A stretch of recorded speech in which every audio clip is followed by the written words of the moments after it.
Cinema அப்படிங்கிறது நம்மளோட வாழ்க்கையில ஒரு முக்கியமான விஷயமா இருந்திருக்கு. பள்ளிக்கூட பருவமா இருக்கட்டும், அதுக்கப்புறம் காலேஜ் படிக்கிற பருவமா இருக்கட்டும், வேலைகளுக்கு போற பருவமா இருக்கட்டும், இந்த எல்லா பருவமுமே நமக்கு கூட ஒரு ஃப்ரெண்டா வர்றது இந்த சினிமாவும் சினிமாவை சார்ந்து இயங்கக்கூடிய இந்த அரசியலும் தான். அந்த சினிமா ஹீரோக்கள் அவங்களுடைய செயல்பாடுகள் இதுதான். ஸோ அப்படி நம்மளோட காலங்காலமா நம்ம கூட சினிமா அப்படிங்கிற விஷயம் இருந்துகிட்டே வருது. இப்போ அதை சுத்தி நடக்கக்கூடிய இந்த அரசியல், நம்மளுடைய அரசியலும் நம்மளுடைய முதலமைச்சர்களும் நமக்கான அரசியல் தலைவர்களும் அங்க அந்த சினிமால இருந்து அதிகமா வந்திருக்காங்க. அப்படி பார்க்க போனா நம்மளுடைய சினிமா முகங்கள் நம்மளுடைய நம்ம ஒருத்தருக்கு ரசிகரா இருந்திருப்போம். அந்த ரசிகரா இருக்கும் பொழுது அவர்களை தலைவராக ஏத்துக்கிட்டு ஒரு சில விஷயங்கள் பண்ணுவோம். இது எல்லாம் எதுக்கு சொல்ல வரேன் அப்படின்னா, இப்போ நடக்கக்கூடிய இந்த பிரச்சனை, இந்த ஜனநாயகம் அப்படிங்கிற படத்துடைய பிரச்சனை, அது சார்ந்து இருக்கக்கூடிய அரசியல் என்ன அப்படிங்கிறது ரொம்ப தெளிவா பார்க்கலாம். இப்ப என்னன்னா, ஜனநாயகன் படம் வருது. இது வந்து விஜயோடைய கடைசி படமா இருக்க போகுது. ரொம்ப எதிர்பார்ப்போடு இருக்கு. வினோத் இத இயக்கியிருக்காரு. கிட்டத்தட்ட 500 கோடி பட்ஜெட் உள்ள படம், 5000 ஸ்கிரீனிங் இருக்கிற படம்.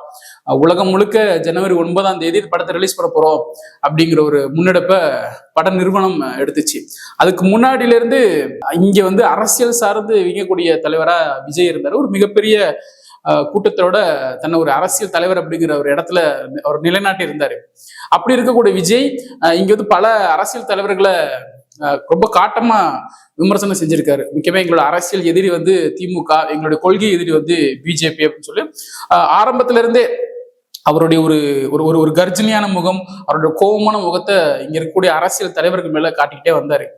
அதனுடைய வெளிப்பாடா அவர் வந்து கரூர் சம்பவத்தின் மூலமா வரக்கூடிய பிரச்சனையா இருக்கட்டும், அதுல 42 பேர் இறந்து அதுல இருந்து அவர் சந்திச்ச விஷயங்களா இருக்கட்டும், அவர் எப்படி அடக்குனாங்க, எப்படி ஓரளவுக்கு ஓரங்கட்டி வைக்கணும்னு நினைச்சாங்க அப்படிங்கிற விஷயம் நம்ம இத்தனை நாள் கடந்து வந்து பார்த்துட்டு இருந்தோம். சரி, இப்ப இந்த ஜனநாயகன் படத்துக்கும் அவருடைய அரசியல் கட்சிக்கும் என்ன சம்பந்தம்? இந்த நேரத்துல ஏன் அவரை லாக் பண்றாங்க அப்படின்னு பார்க்க போனா, இது காலங்காலமா நடந்துட்டு வந்தது. எம்ஜிஆர், சிவாஜி அவர்கள் வந்து திமுக ஆதரவு பண்ணுவாரு, எம்ஜிஆர் வந்து அதிமுகல இருப்பாரு. ஸோ ரஜினி, கமல் அப்படின்னு வந்த காலகட்டங்களில் ஏன்னா ஒவ்வொரு அரசியல் சார்ந்து ஒவ்வொருத்தவங்க இருப்பாங்க. அப்போ இப்ப விஜய் வந்து எந்த அரசியலும் சாராம தனிச்சு நிற்கிறதுனால எல்லா கட்சியும் இவர் வந்து ரொம்ப டார்கெட் பண்ணி பண்றதா தான் நம்ம பார்க்க வேண்டியதா இருக்கு. ஸோ இந்த ஜனநாயகன் படத்துடைய இந்த டிராவல் என்ன அப்படிங்கிறத முதல்ல பார்த்துடலாம். இப்போ ஜனநாயகம் படம் முடிஞ்சிருச்சு. டிசம்பர் மாசமே ஸ்டார்டிங்ல அவங்க வந்து என்ன பண்றாங்க அப்படின்னா, இந்த படத்தை தணிக்கை குழுக்கு அனுப்புறாங்க. தணிக்கை குழு பார்த்துட்டு என்ன சொல்றாங்க, 5 பேர் கொண்ட தணிக்கை குழு என்ன பண்றாங்க அப்படின்னா, பார்த்துட்டு ஓகே இந்த படத்துக்கு வந்து யூஏ சர்டிஃபிகேட் கொடுக்கலாம் அப்படின்னு சொல்லி கையெழுத்து போடுறாங்க. கையெழுத்து போட்டவங்க அதுல படம் பார்த்த ஒருத்தருக்கு வந்து ஒரு சில விஷயங்கள் பிடிக்கல, ரிலீஜியஸ் சம்பந்தமாகவும், அதுக்கப்புறம் வந்து அங்க யூஸ் பண்ணிருக்கக்கூடிய மிலிட்ரி எம்ப்ளம் அந்த அந்த அந்த அது அது சார்ந்த விஷயங்கள் அவருக்கு பிடிக்கல அப்படின்னு தனியா சேர்பர்சனுக்கு வந்து ஒரு கம்ப்ளைண்ட் எழுதி கொடுத்திருக்காரு. ஸோ சேர்பர்சன் என்ன பண்றாரு அப்படின்னா, இது ஒரு பிரச்சனையா கருதுன்னு அவர் என்ன பண்றாரு அப்படின்னா, இந்த வந்து மறுபடியும் இது மறு ஆய்வு செய்யணும் அப்படின்னு சொல்லிட்டு மறுபடியும் படத்தை வந்து இந்த மறு ஆய்வு செய்வதற்காக மறுபடியும் பார்க்கறதுக்காக ஒரு கமிட்டி ஃபார்ம் பண்றாங்க. ஸோ அங்கிருந்து பிரச்சனை ஆரம்பிக்குது. இவங்க டிசம்பர் மாசம் கொடுத்த அந்த படத்தினுடைய தணிக்கை சான்று வரல. இது வந்து திரும்ப அப்படியே ஒரு 10 நாள் தள்ளி போடுறாங்க. 10 நாளுக்கு அப்புறமும் போயிட்டு படக்குழு கேட்குறாங்க, இல்லை நாங்கள் இன்னும் பார்த்து முடிக்கல, எங்களுக்கு பிரச்சனை என்னன்னு தெரியல, இன்னும் ஒரு சில விஷயங்கள் நாங்கள் பண்ண வேண்டியிருக்கு அப்படிங்கிறாங்க. அப்போ இந்த படக்குழுக்கும் ஒரே குழப்பமா இருக்கு, என்னடா இது நம்ம படத்தை வேற ரிலீஸ் டேட் சொல்லிட்டோமே அப்படிங்கும் பொழுது கோர்ட்டுக்கு போறாங்க.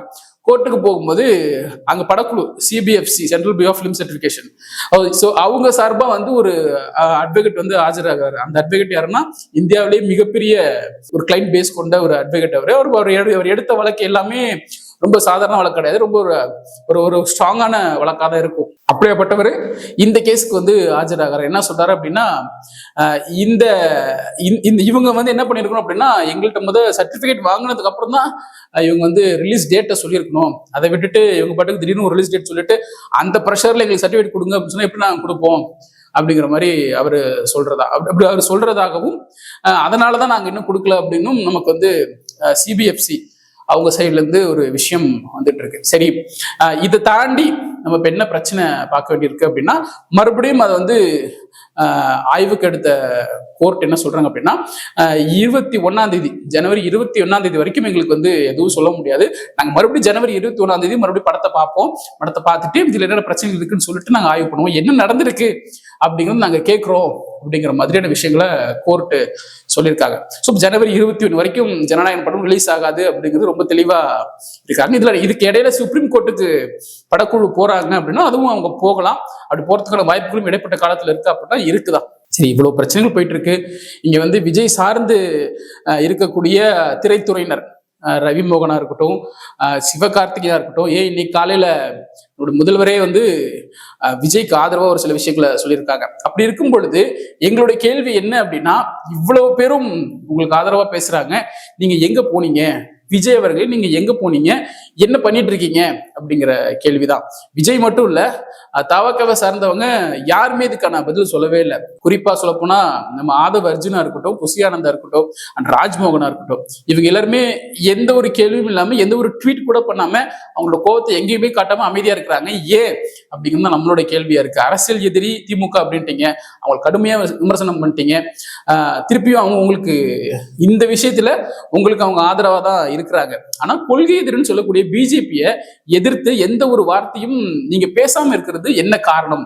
என்ன மாதிரியான ஒரு விஷயமா அது இருக்க போகுது? நீங்க ஏன் அமைதி காக்குறீங்க? எதை பார்த்து பயந்துருக்கீங்க? அப்படிங்கிற ஒரு கேள்விதான் இன்னைக்கு இங்க இருக்கக்கூடிய உங்களை எதிர்பார்த்துட்டு இருந்தாங்களே, உங்களை எதிர்பார்த்து ஓட்டு போடலாமா வேணாமா, டிவிக்கே வந்துருமா, வந்தாச்சு ஒரு மாற்றம் ஏற்படும், மாற்றம் வேண்டி அரசியல் செய்யணும், மாற்றம் வேண்டி நாங்க ஓட்டு போடணும் அப்படின்னு நினைச்சிருக்கக்கூடிய அந்த முதல் தடவை ஓட்டு போட ஓட்டர்ஸா இருக்கட்டும், இல்ல ஒரு மாதிரி உங்களுடைய ரசிகர்களே ஒரு சில பேர் உங்களுக்கு ஓட்டு போடணும் அப்படின்னு ஆர்வத்தோட ஆசையோட இருப்பாங்க. ஆனா இந்த மாதிரி விஷயங்கள் நீங்க எந்த ஒரு அறிக்கையுமே விடாம, எந்த ஒரு இதுவுமே நீங்க எதுவுமே பண்ணாம இருந்து அமைதியா காக்குற இந்த ஒரு சூழல் ரொம்ப பயத்தை ஏற்படுத்துது.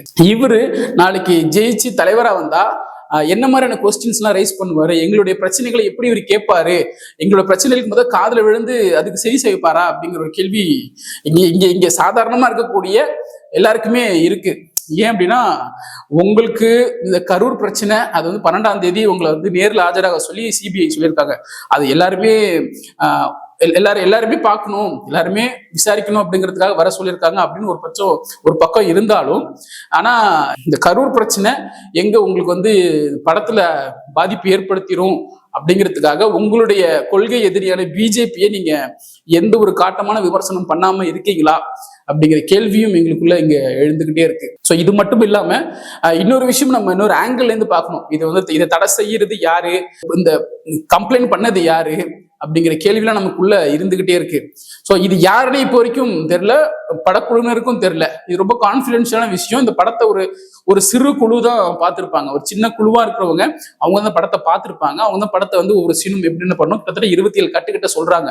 இந்த கட்டு என்ன, கெட்ட வார்த்தை பேசியிருக்காங்களா, மத ரீதியான விஷயங்கள் பேசுறாங்களா, அரசியல் பேசியிருக்காங்களா அப்படிங்கிற மாதிரியான விஷயங்கள்லாம் இருக்கும். அதெல்லாம் போக இந்த படத்தை பார்த்து அந்த சிறு குழுல இருந்து யார் போயிட்டு கம்ப்ளைண்ட் பண்ணியிருப்பாங்க, அவங்களுக்கு யார் தூண்டி இருப்பாங்க? ஒண்ணு உங்க கொள்கை எதிரியா இருக்கணும், இல்ல உங்க அரசியல் எதிரியா இருக்கணும். அரசியல் எதிரி பண்ணியிருப்பாங்களா அப்படின்னா மேபி அவங்க தொட்டிலையும் மாட்டி விட்டுட்டு புள்ளியும் கிள்ளி விடுற மாதிரி உங்களுக்கு ஆதரவாகவும் பேசிட்டு இதையும் பண்ணியிருக்கக்கூடிய ஆட்கள் தான் அப்படிங்கிற மாதிரியான விஷயங்கள் எங்களுக்கு தெரியும், அரசியல் சார்ந்து இருக்கக்கூடியவங்களுக்கு தெரியும். ஆனா அப்படி இருக்கும் பொழுது உங்களுடைய ரியாக்ஷன் எதுவுமே இல்லையே. இன்னும் நீங்க கரூர் சம்பவத்தை மாதிரி இன்னும் காலம் தாழ்ந்து இதுக்கான ஒரு ரியாக்ஷன் கொடுப்பீங்களா, இல்ல 12ஆம் தேதிக்கு அப்புறம் கொடுக்கலாம் அப்படிங்கிறதுக்காக அமைதி காத்துட்டு இருக்கீங்களா அப்படிங்கிறதும் எங்களுக்கு தெரியல.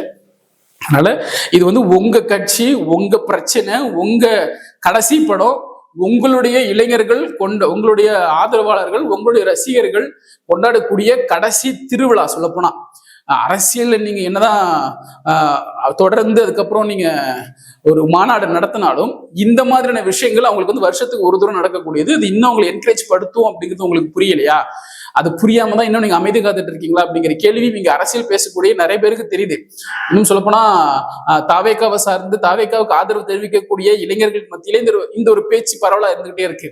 அதை தாண்டி முக்கிய தலைவர்களா இருக்கக்கூடியவங்க ஏன் இன்னும் பேசல அப்படிங்கிற விஷயமும் இருக்கு. இதை தாண்டி நம்ம என்ன யோசிக்கணும் அப்படின்னா, பராசக்தி அப்படிங்கிற ஒரு படம் ரிலீஸ் ஆகுது.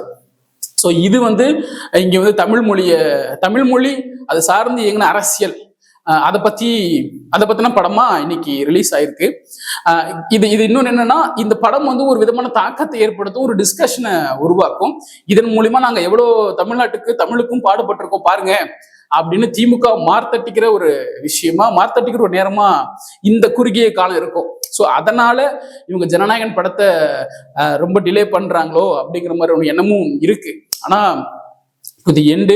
இது வந்து யாரு என்ன பண்ணாலும் எப்படி பேசினாலும் இது முழுக்க முழுக்க தாவேகா அவர்களுக்கும் அவருடைய தலைமையில இருக்கக்கூடியவங்களுக்கும் அண்ட் வந்து விஜய்க்கும் இது ஒரு நெருக்கடியான நேரம். இந்த நேரத்துல நீங்க பேசிருக்கணும், இந்த நேரத்துல நீங்க எதிர்த்து சண்டை போட்டிருக்கணும், இந்த நேரத்துல உங்களோட குரல் வெளியில வந்திருக்கணும்.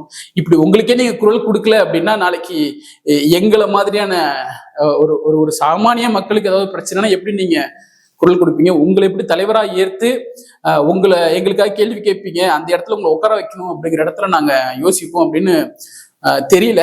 ஸோ இந்த மாதிரியான குழப்பமான மனநிலை தான் இன்னைக்கு இந்த நாட்கள் கடந்துட்டு இருக்கு. ஸோ ஜனநாயகன் பிரச்சனை அப்படிங்கிறது முழுக்க முழுக்க ஒரு அரசியல் சார்ந்த பிரச்சனை தான். இன்னைக்கு சினிமாவா இருந்த வரைக்கும் அது பெரிய பிரச்சனை கிடையாது. இவரோட அரசியல் பாதை தனியா இருந்த வரைக்கும் பிரச்சனை கிடையாது.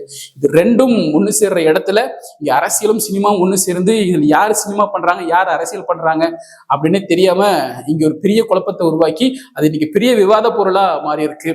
கூடிய சீக்கிரம் இதுக்கான ஒரு நல்ல விஷயம் வந்து நமக்கு தெரிய வரும். அந்த ஜனநாயகன் படம் அதை எதிர்பார்த்திருக்கிற ரசிகர்களுக்கு இந்த வாரம் ஒரு ஏமாற்றமா இருக்கு. கூடிய விரைவில் அதோட பிரச்சனைகள்லாம் தீர்ந்து அண்ட் வந்து ஜனநாயகன் படம் மிகப்பெரிய வெற்றி அடையும். அது ஒரு அரசியல் பாதையில இன்னொரு மைல்கல்லா அமையும் அப்படிங்கிறத நம்புவோம்.